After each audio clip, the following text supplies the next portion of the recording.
ಶೆಟ್ನಳ್ಳಿ ಅಣ್ಣ, ಸೊರಬ ತಾಲೂಕು. ಸೊರಬ ತಾಲೂಕು ಶೆಟ್ನಳ್ಳಿ. ಈ ಹಬ್ಬ ಗ್ಯಾರಂಟಿ ಕೊಡ್ತೀರಾ? ಹಾಂ, ಹಬ್ಬ ಗ್ಯಾರಂಟಿ ಕೊಡ್ತಾನೆ. ಈ ಹಬ್ಬ ಮಾಡಿತ್ತ ಹಿಂದೆ ಇದು?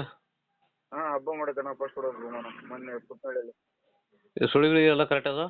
ಎಲ್ಲ ಕರೆಕ್ಟ್ ಐತೆ ಅಣ್ಣ. ಹೋರಿಗೆ ಏನೂ ಪ್ರಾಬ್ಲಮ್ ಇಲ್ಲ? ಏನು ಪ್ರಾಬ್ಲಮ್ ಇಲ್ಲ. ಏನು ರೇಟ್ ಬಂದು ಬಿಡೋದಿಲ್ಲ? ನಾವು 1.20 ಹೇಳ್ತಾನೆ ಅಣ್ಣ, ಮತ್ತೆ ಕಮ್ಮಿ ಕೊಡ್ತೇನೆ. 1.20 ಹೇಳ್ತೀರಿ? ಹಾಂ. ಸರಿ. ಆಕ್ಷನ್ ಐತೆ ಸ್ಪೀಡ್ ಐತೆ ಅಣ್ಣ ಹೋರಿ ಇದು? ಹಾಂ, ಚೆನ್ನಾಗೈತಿ, ಸ್ಪೀಡ್ ಐತಿ. ಹಾಂ, ಸರಿ. ವಿಡಿಯೋ ಇದಾವಣ್ಣ ಗ್ಯಾರಂಟಿ. ಹಾಂ, ಸರಿ ಅಣ್ಣ. ನಿಮ್ಮ